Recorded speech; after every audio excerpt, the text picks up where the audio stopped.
I know you've been waiting. And you're tired. But it's not the waiting itself that's exhausting you, not really. It's something quieter than that. Something more insidious. Something that's been draining you so gradually you might not have even noticed it happening until you were already depleted.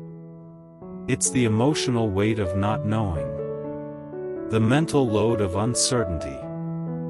The constant low-grade anxiety of existing in a state that has no clear endpoint, no guaranteed outcome, no reassurance that any of this will eventually make sense or lead somewhere.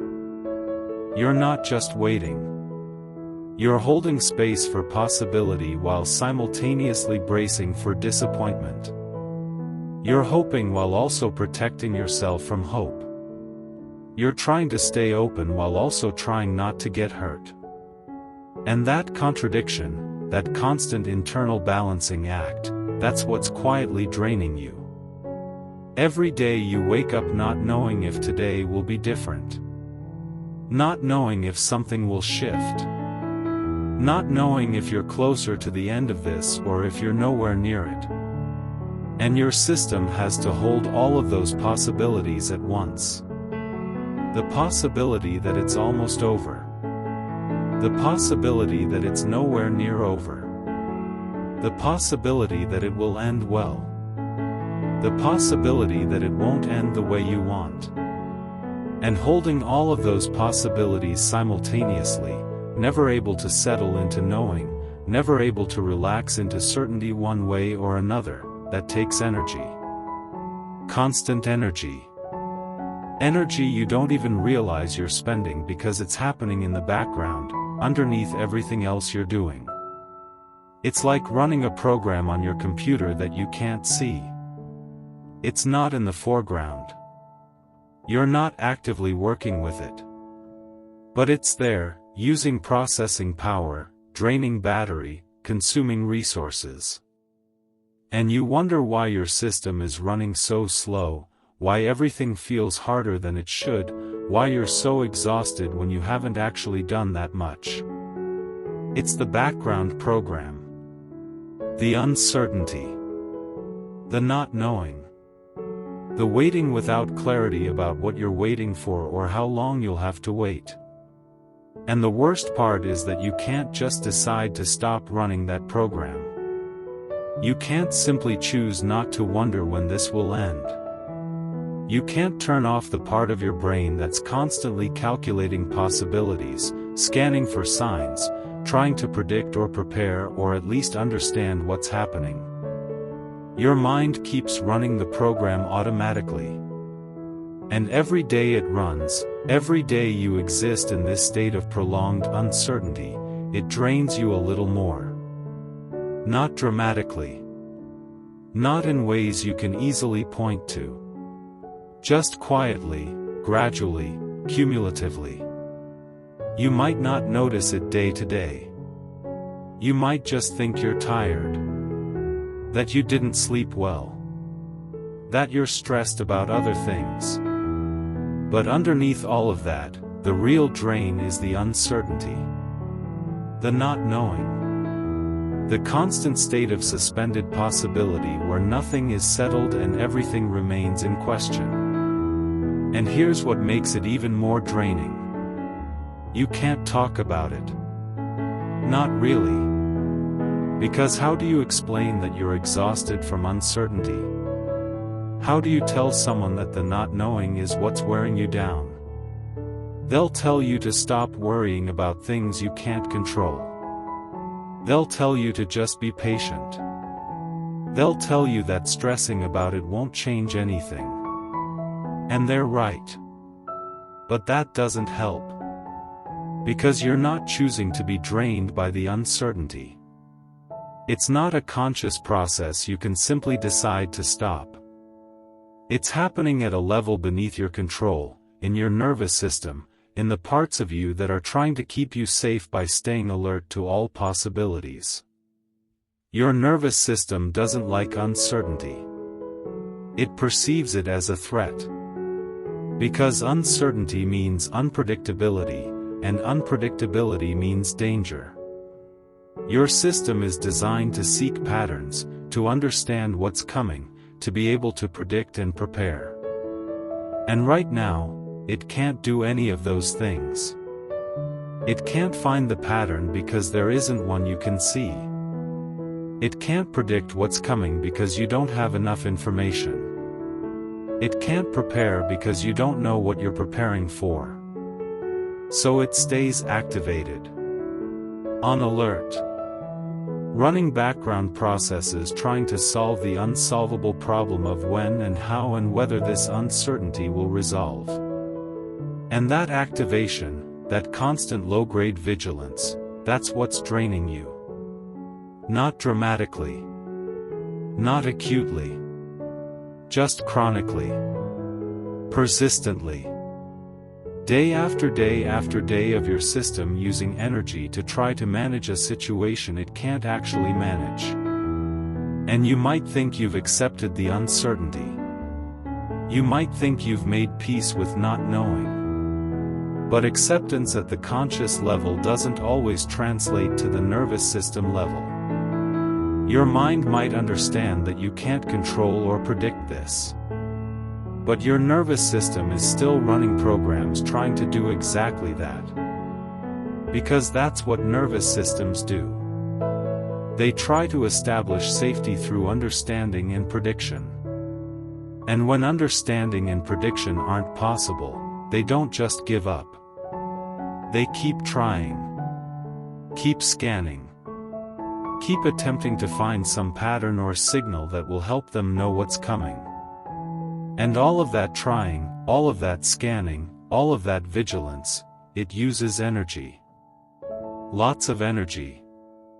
Energy you don't have to spare. Energy that's being siphoned away from everything else you're trying to do with your life. That's why you're so tired. Not just from the waiting, but from what the waiting is requiring your nervous system to do. From the constant background activation. From the chronic uncertainty that your system can't resolve and won't stop trying to resolve. And here's the hardest part. There's no quick fix for this. You can't just decide to stop being drained by uncertainty. You can't think your way out of it. You can't force your nervous system to stop running the programs it's running. But you can give it small moments of settledness. Small experiences of groundedness. Small reminders that even though the future is uncertain, this present moment is manageable. Not by pretending the uncertainty doesn't exist. Not by trying to convince yourself everything will work out. But by bringing your attention back to what's actually here, actually true, actually happening right now instead of all the possible futures your mind is cycling through. Right now, in this moment, you're here. You're breathing. You have what you need for right now. Not for tomorrow. Not for next week. Not for the eventual resolution of this waiting. But for right now, this moment, you're okay. And when you bring your attention to that, when you anchor into the present instead of spinning in future possibilities, your nervous system gets a momentary break. A brief pause in the vigilance. A small window where it doesn't have to hold all possibilities at once. And that break, however brief, it's restorative. It gives your system a chance to discharge some of the activation. To release some of the tension. To stop draining, even if just for a moment. But your mind won't want to stay here. It'll want to go back to trying to figure out the uncertainty. To scanning for signs. To calculating possibilities. That's its job. That's what it thinks will keep you safe. So you'll have to keep bringing it back. Again and again. To now. To what's actually here. To the simple reality of this present moment instead of the complex uncertainty of all future moments. Not as a permanent solution. Not as a way to make the uncertainty disappear.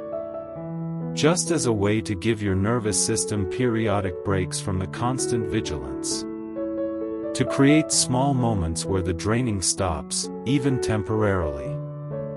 Because you can't sustain chronic activation without chronic depletion. And you're already depleted. Already running on fumes. Already so drained by the quiet, invisible weight of prolonged uncertainty that you barely have energy for anything else. So you need the breaks. The moments of presence. The times when your attention isn't in the future trying to solve the unsolvable, but right here, in this moment, where uncertainty exists but doesn't have to be actively managed. That's all you can do. You can't end the uncertainty. You can't force it to resolve.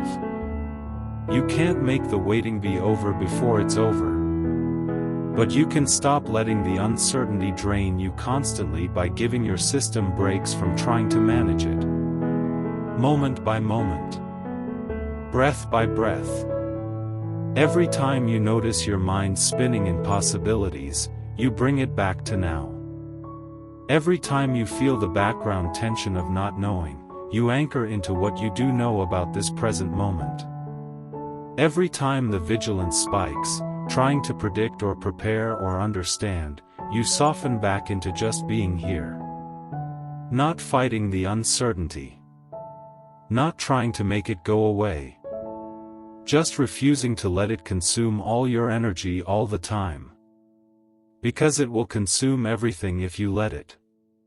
The uncertainty will drain you completely if you allow your system to stay in constant vigilance trying to manage what can't be managed. So create the breaks. The moments of presence. The times when you're not trying to figure anything out or prepare for anything or understand anything. When you're just here. In your body. In this breath. In this moment that exists independent of all future moments. And let that be enough. Not as a solution to the uncertainty. Not as a way to make the waiting easier. Just as a way to stop the constant drain. To give your system periods of rest from the vigilance. To preserve some energy instead of spending it all on background processes that aren't actually solving anything.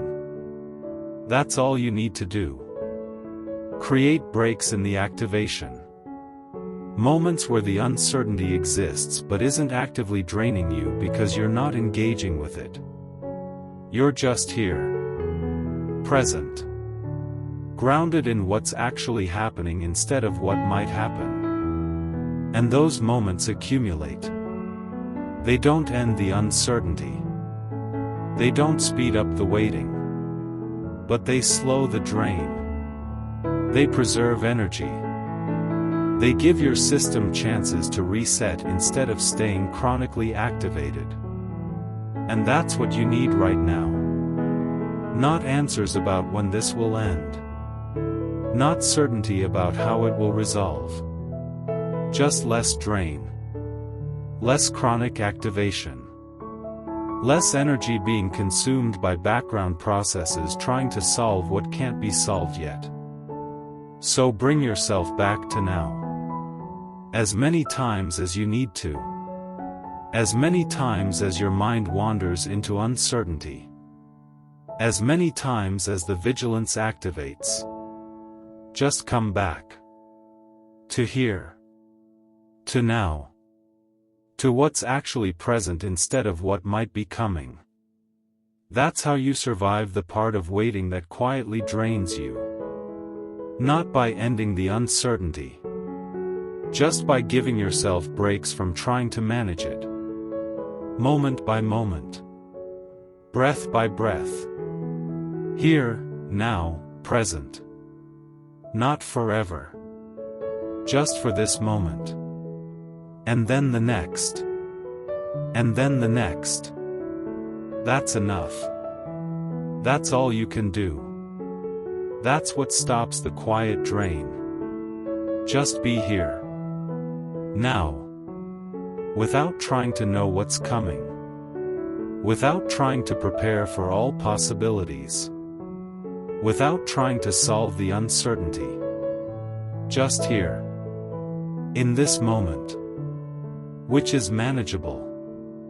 Which is okay. Which doesn't require vigilance. And let your nervous system rest. Even briefly. Even incompletely. Just enough to slow the drain. That's all. That's enough. That's what you need. Presence. Breaks from vigilance. Moments where the uncertainty exists but isn't actively consuming your energy. And in those moments, you stop draining. You start preserving. You give yourself a chance to make it through this waiting without being completely depleted by it. That's the work. Not ending the uncertainty. Just managing the drain it creates. One present moment at a time. One break from vigilance at a time. One breath at a time. That's enough. That's all you need. That's how you survive the quiet drain. Just be here. Now. And let the uncertainty be without trying to solve it. That's all.